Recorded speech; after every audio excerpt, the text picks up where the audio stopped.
Hey friend girls, I'm Kim. And I'm Robin.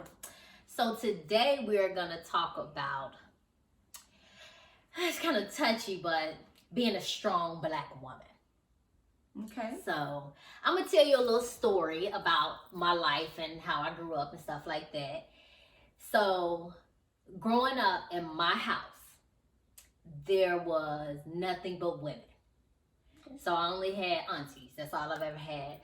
The only men that were in my life, like, yes, I have a brother, I have male cousins, but I'm talking about like a father figure. You follow me? So it was just all women. And my aunt, she was, she raised her kids, she raised my mom's kids, she raised all of her sister kids, So I only saw the side of just a woman. Now my auntie was married, but by the time I feel like I came around, the marriage was, I want to say it was over, but he was still present, but not present in the home. Okay. So he was the only uncle that I knew, and then so his family, that's how I have uncles because of them, Okay. But it wasn't like him being in the house teaching, the teachings of what a male role model would do. So fast forward to, I am older, I get pregnant with my daughter, right? Mm-hmm. So I get pregnant with my daughter, and I think at some point in my life, I think as women, we just transition into like womanhood. Mm-hmm. So I get pregnant with her, and I'm looking at just like my dynamic, my relationship with her father. It's kind of, it's not what I want. Mm-hmm. So we go our separate ways. I break up with him or whatever, and it leaves me in a bad situation because I break up with him, and because now he's not in my life, he doesn't want to be in her life. So just a refresher. Now I grew up in a house not having any male role models in my life, right? And so now I'm at this point in my life to where I'm most vulnerable. I'm having a kid, and I have to make the decision of, I don't have to make this decision. The decision was made for me that I was going to be a single mother, because he couldn't be with me, so he chose to just not be there. So you're not there financially, emotionally, nothing. So, or mentally, so I have to do all of this by myself. I'm holding down a job. I'm obviously holding down a job, got an apartment, trying to make ends meet. And it's hard being a single parent, and I was young. I wasn't 16 or anything like that, but I was still 20, young. I didn't know enough, but I knew what I didn't want. Okay. So as I go on into life, I have a few relationships that don't pan out. I have a little fuck relationships here and there or whatever, but I was just thinking to myself, I just got to do better, because what example am I showing for my daughter? So I decided to just take time for me, just me. And during that time, I would just hang out with my best friend, her and her husband. This was the first time I actually saw a real marriage, husband and wife. I seen it firsthand. I was always there. It was just always us, the three amigos. Okay. But that was the first time I actually ever experienced that. Now, mind you, we're in our 20s now. Mm-hmm. But why at this age is the first time I'm experiencing a husband and wife duo. This is the first time. Yeah. So as I'm taking time for myself and getting to know myself to figure out, I feel like, what can I bring to the table if I'm all jacked up?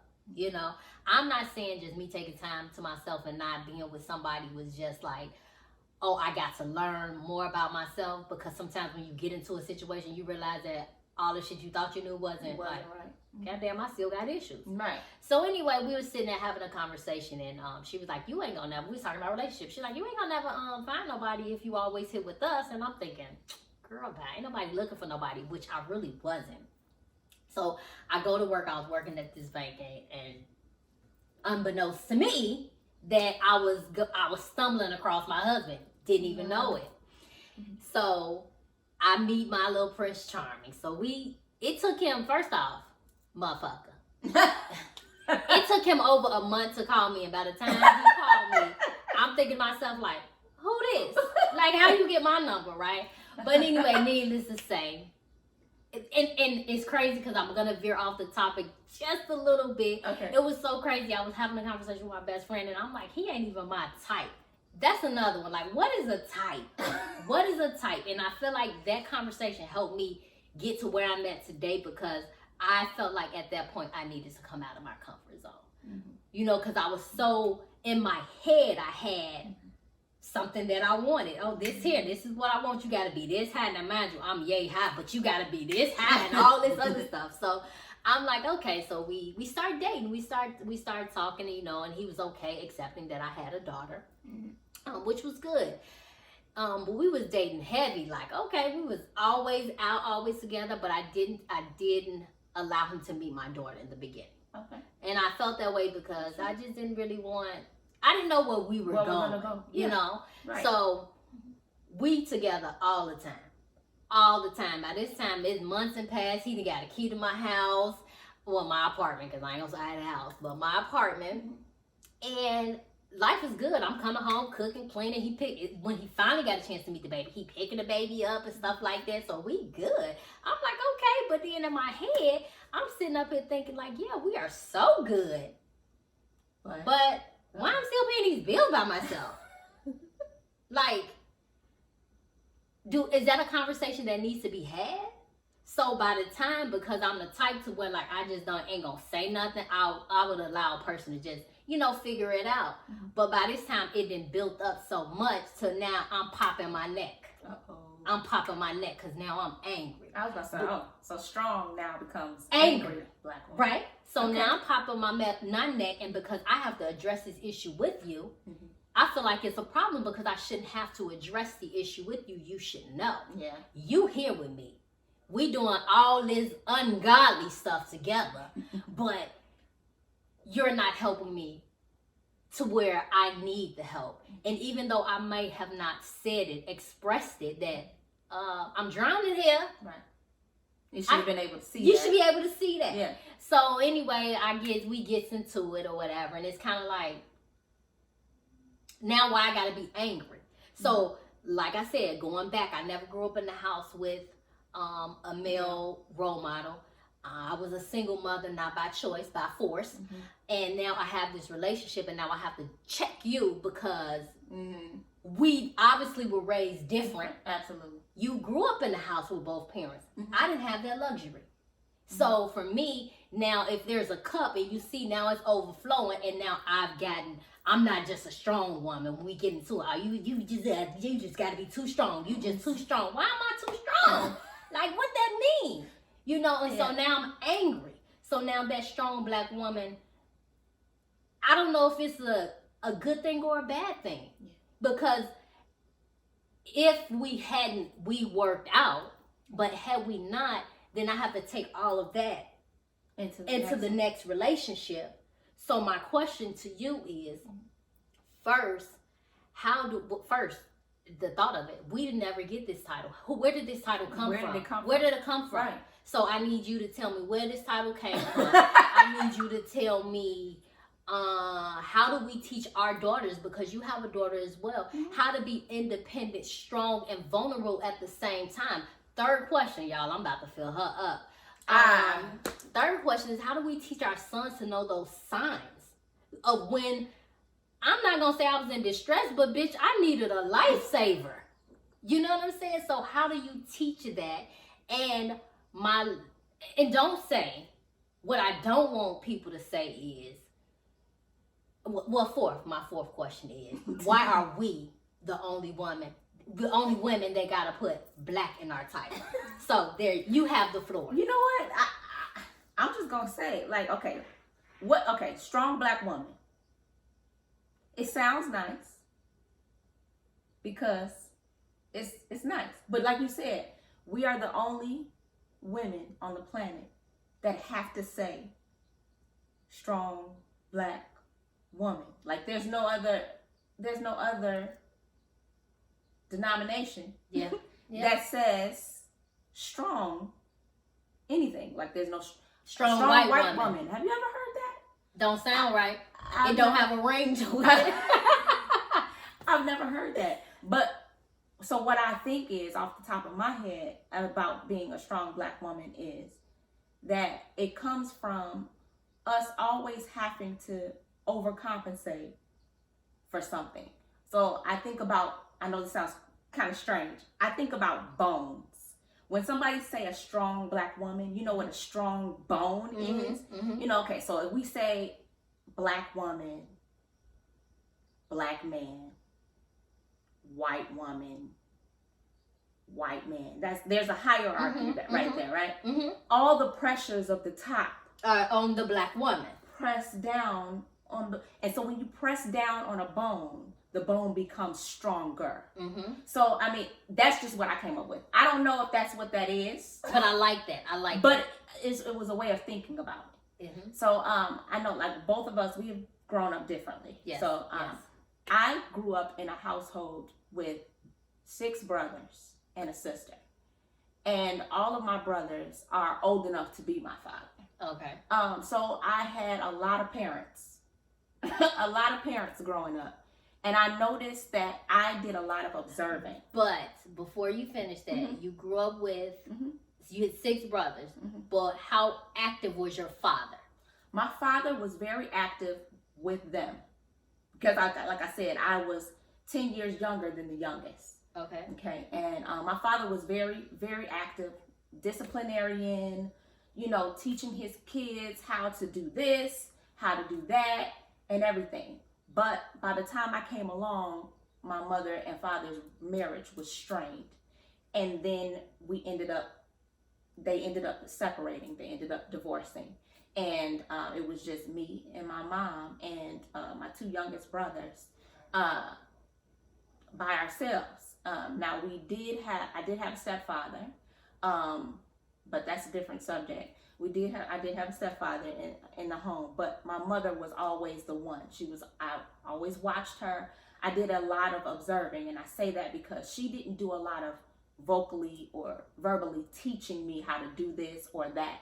It was always something that I saw her do or saw her. So I ended up having to learn a lot of things in adulthood on my own. And then there was a backtrack of conversation, like, well, how come you didn't teach this? But I think it was the way that she was raised. Right. You know? And so to answer the other question about the daughter, how do you teach your daughter? I know how I was taught, and I know the wrong in that, and I know the right in that. And so with that being said, I would love to show my daughter, but also have an explanation of the things and the reasons why I do things. So that she's not struggling the way that I did growing up. Certain things, you know, like relationships or being able to stand up for yourself, being able to vocalize your opinion without being labeled all the time. That's very important. And as far as the men is concerned, like I did have a relationship with all of my brothers, and they all have different perspectives on different things. So as far as teaching your sons, same thing. It's like actually showing them what's going on. They need to be able to anticipate the needs of their partner. And I mean, I think it's vice versa, but at the same time, like, don't be afraid to communicate and be able to, you know, be able to express yourself without. But going back to the guys, is it because of how they were raised? Most men are raised not to cry, not to fear. Right. But how do you even teach them to be vulnerable with their spouse if they only know to be strong? And it comes to, like, it makes me think to, like, and not to single nobody out, but like when it comes to white people, what do they teach their kids? And as far as their daughters, because everybody's struggle is different. Everybody's struggle is different. So as far as white women, do you teach them to look, observe, but speak when spoken to, and let the man lead? Is that what it is? Is that why you have is that why most black men date white women? I don't know. Is it because they know when to shut up and not do this here, but I can guarantee you, we got a little swag, a little, you know. Them our white sisters, got that neck too. They do. They do it. They do. Maybe they do it in a different way, but it's happening. But it's just so frowned upon on us. Yeah. So, but still, how do you teach your boys that? If you teach them how to be strong, don't fear this, don't do this, don't cry, men don't cry. Men of the house, you know, the leaders of the house. It's funny that you said that because, I mean, I can't speak, I don't have a son, so I can't speak to that specifically. But just like you said, you know, my mother was she was not emotional and not vulnerable. She always says, don't let them see you sweat. Always, you know, don't be so sensitive and all that kind of thing. Like, it's almost like she told me to be strong. Yeah. You know, like you without saying. Yes, you be can't, strong. Right. You can't, don't cry. You know, you can't let anybody see you down. And, you know, those kinds of things. And why not? You should be able to fall apart. Yes. You know, and it is about how you pick yourself back up too. Absolutely. Yeah. So I don't, you know. It's just so, I feel like it's so hard because we didn't ask for this label. We didn't ask for this title. Right. And it just happens to be on us because of how we handle the situation. Like in my case, raising my daughter, should I get a cookie for doing it? I mean, yeah, I want a damn cookie, but I want the next person to understand my struggles and understand what I've been through and give me a pat on the back for keeping it together and moving forward. You know, it's so hard that it's like you got this title, we're now labeled because, I don't know, I bet you a man came up with a strong black woman.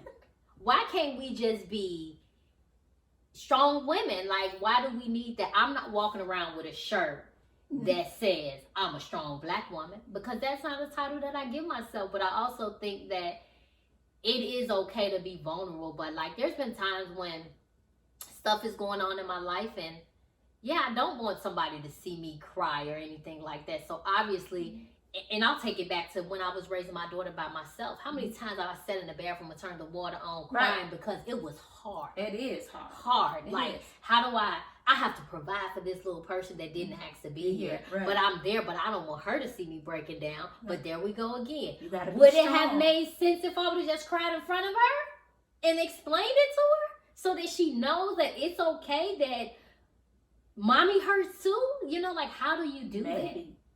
And maybe that's the solution. Maybe we need to show our daughters, our sons, like, yes, I have a son as well too, but my son is very emotional, and I love it. I love it, but I don't like it, but I love it because that means he's in tune. Yeah. You know what I'm saying? Like so how I want to raise my son is obviously different from how I want to raise my daughter, but it's also, it aligns the same way because I need him to be vulnerable. It's okay. I'm not saying cry all the time, but it's okay. Right. You know, it's definitely okay. He's most emotional being that I've ever seen, and it's like, okay, but for me, I'm not emotional. I am, but I do it to myself. Yes, sir. I would never want to let them see me fold under pressure or just cry, because you have to lead by example. Right, because now I'm doing it, but I'm sitting there thinking to him like, he crying again, you know. But it's not a bad thing, but I just think that we as people, I mean, I think that we've gotten this title that probably we didn't even ask for. Right. We didn't ask for it, but it just landed on us, and we just deal with it. Where do we get that title from? If you know, drop it in those comments. Let us know, and also let us know what advice do you have for us when it comes to our children. And obviously, I want to hear it, because maybe we haven't figured it out. Have we damaged our kids? Have we? Now, I mean, I don't know, you know, and not to get off the topic, but I do want to tell you this story that my daughter was telling me. She wants to buy Tiffany's, and she had this conversation with her aunt about, you know, oh, why Tiffany's cost so much, and it's different because for me, teaching my daughter you can get that yourself. Is that bad? Is that bad? Because then her aunt is like, well, you know, that's cool that you can get it yourself, but that means something when it's coming from your male, from a male to do that. But for me, I'm thinking, if I got it and I want to buy it, why can't I buy it? Why do I have to wait for this man to do it because I'm too strong to wait? Like, what does that mean? Like, how does this work? So it's trial and error with everything. And you always hear that, let a man be a man. Let him be the man. Right? Sometimes. You heard that? Yeah, you heard that. Now, sometimes, sis. Uh-huh. You gotta throw out them breadcrumbs because them boys be acting like because they act like they don't know, right? And then you get mad when I do it. Yes. But anyway, we're not even about to go there. It's a different Yeah. subject, but just drop in the comments what y'all think as far as advice to us. How can we do this? How can we teach our kids to be strong, independent, and vulnerable at the same time, and teaching our sons when to know, you know, to be vulnerable. It's okay to be emotional. So for me, like, share, subscribe. Hit that notification bell if you want to see more videos. That's right.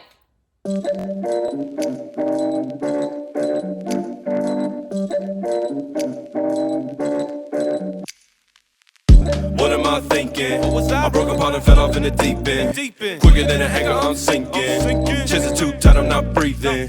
Gotta get my hair out, so leaving. Hit her up and go out on the weekend. I bet she getting sick of all this waiting. Time, pick no side, just face it. Bad time, good time, red time. I just wanna ride out.